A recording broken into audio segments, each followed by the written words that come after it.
Hey, what's up everybody? This is C.L.S. All-in-One.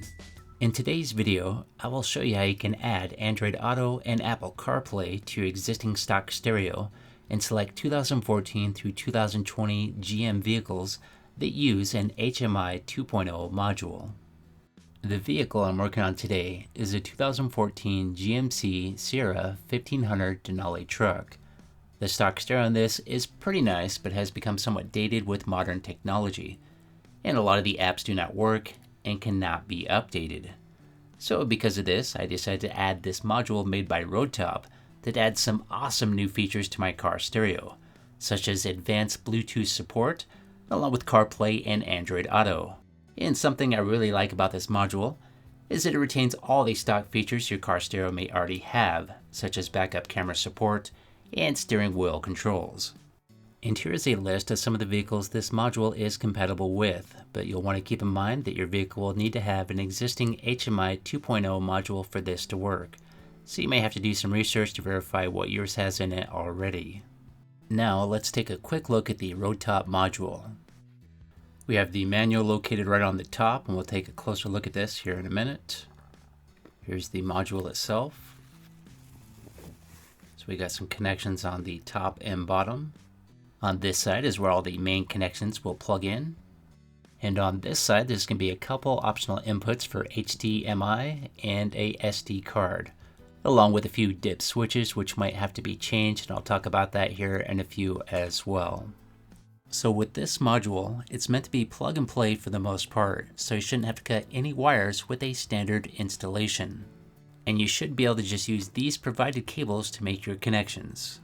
And just to clarify, this Roadtop module is not meant to replace any of the modules in your vehicle. It's meant to add in line with the existing modules in your vehicle. And here's a look at the manual, which has some nice colored pictures with some descriptions on how to hook up some of the connections, what some of the dip switches do, and various other setup information. Now I'm ready to install this, and the first step is to unhook the negative battery cable to avoid any electrical issues. So the installation portion of this video is only for full-size GMC and Chevy trucks, years 2014 through 2018 with an HMI 2.0 module. For any other vehicles, the locations of existing modules will vary. So on this vehicle, there's two different modules I need to access: the HMI, which is located behind the glove box, and the radio control module, which is located behind the stereo. And I will start off here with the HMI, so I'm going to take the glove box out by opening it first, then accessing these 4 screws located right here with the red circles. These will need to be removed, and this will take a T15 torque head bit. Then located at the bottom, you'll find 2 more screws that will need to be removed that are also T15, as shown here circled in red. Then once all the screws are removed, you can pull the bottom half of the glove box out by pulling firmly on both sides. Then do the same thing with the top half. And now I have access to the HMI module, which is located right here. So this module does not need to be removed for the installation process, but I will go ahead and remove it for now just so we can see what's going on a little bit easier. So I will start with unplugging all of these connections from the left to the right. And as you can see here, all of these connections have a tab that you can push down to remove the cables. Then this module can be removed by pressing up on this tab right here and pulling out the module at the same time. And here's a look at the 2.0 HMI module. Now it's time to access the radio control module, and to do this we'll have to remove the faceplate bezel that surrounds the stereo with a plastic pry bar such as this.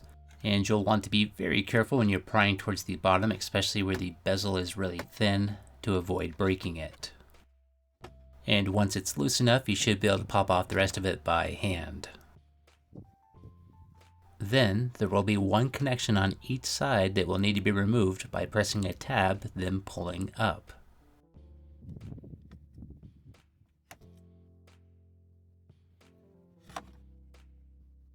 Now this faceplate can be removed and placed out of the way.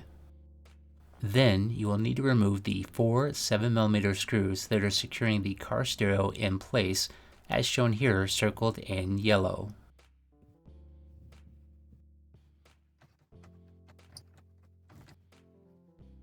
Then this stereo panel can be removed by pulling firmly on each side to pull it loose from the retaining clips as shown here. Now there is 3 cable connections that will need to be unplugged from the back of this, and they all have a small tab you can push to release the connections.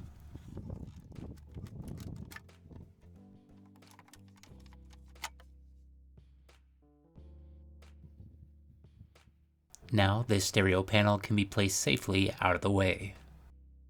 And here is a look at the radio control module circled in yellow. And there will be a few connections that will need to be made to this module, but for now let's head back to the HMI module. So here's a look at the HMI next to the Roadtop module, and now it's time to start making some connections. So I will start with plugging in the blue cable to the LVDS in, and the black cable to the LVDS out. Then connect this black wire harness to the PS CAN. Then the other end of this blue cable plugs into the blue port on the HMI module. And the other end of this black LVDS cable will need to be plugged into the blue cable that was originally plugged into the HMI module, and I'll show that here in a few once it's back in the vehicle. Now this black wire harness connection can be plugged into the larger black port on the HMI module right here. And here's a look at the other end of this connection that will be plugging into the original wire harness that plugged into this spot on the HMI module. And here is a look at the USB audio video cable that plugs into the white port on the Roadtop module, but I'll wait to plug this in until we get this installed inside the vehicle. So this is all the cables and wires that have been connected so far. And right here is a look at the wire harnesses that will be plugging into the radio control module here soon. Now I will reinstall the HMI module back in position, then plug in all the connections except for the blue USB cable and the larger black connection. Then the black wire harness connection can be plugged into the other end of the cable that's already plugged into the HMI module. Next, the other end of the LVDS out cable can be plugged into the blue USB connection.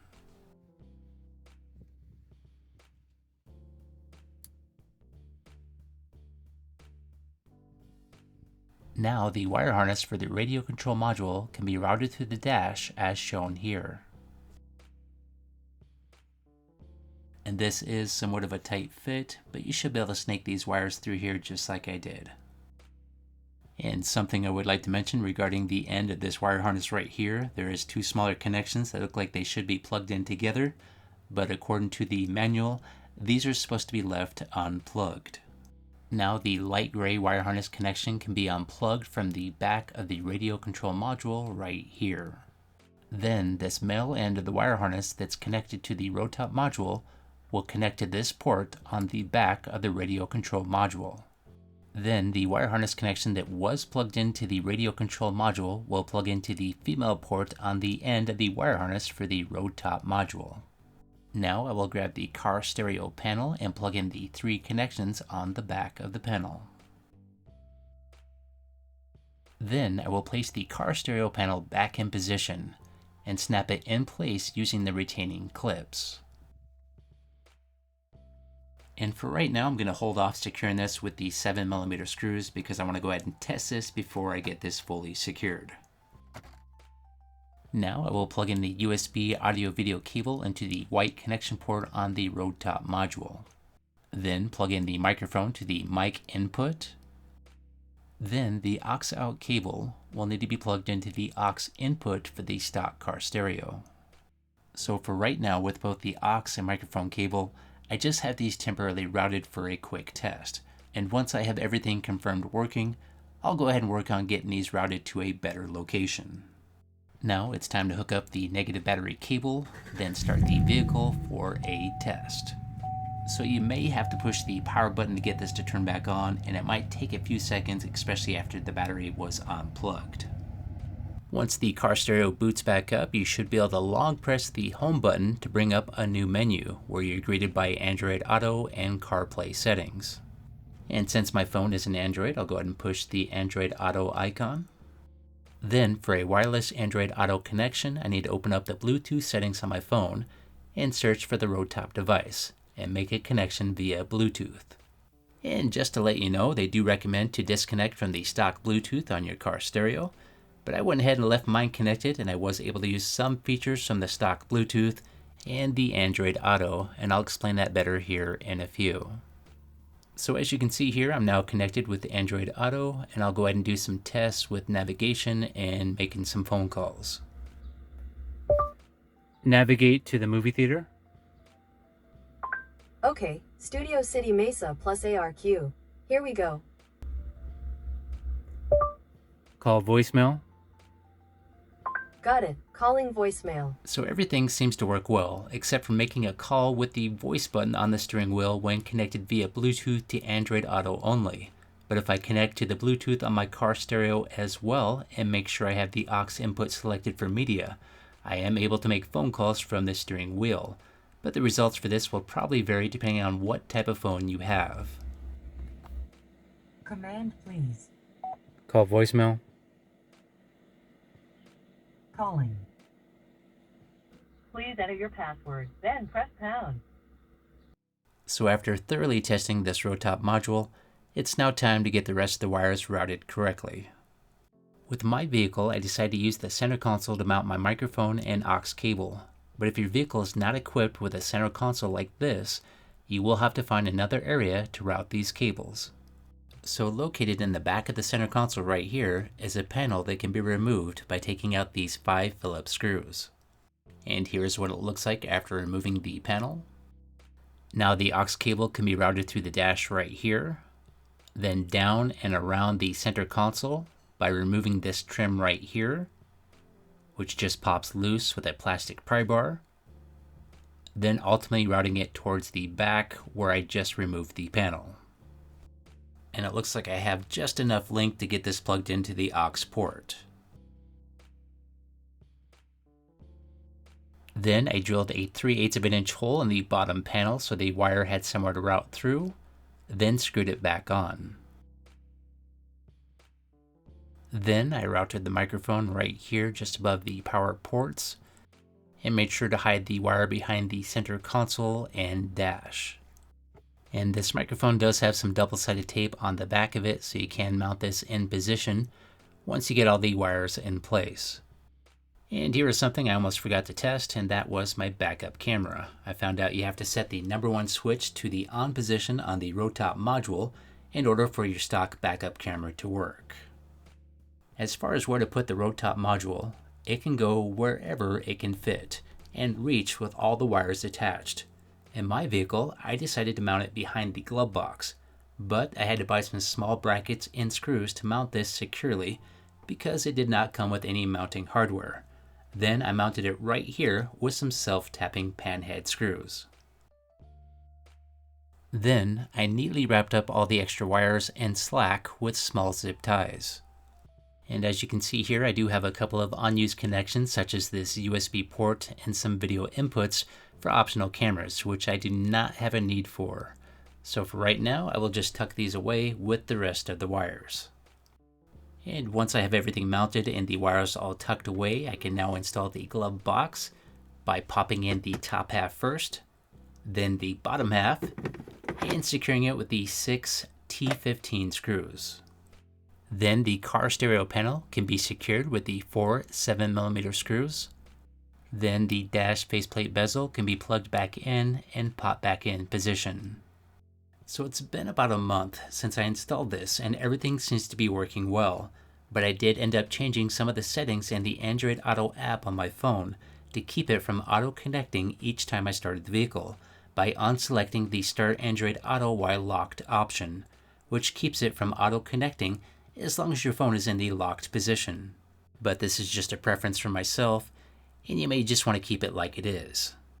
Okay, it's now time for me to go. If you liked this video, if you could hit that like button and please subscribe. And have yourself a great day, and I'll see you next time.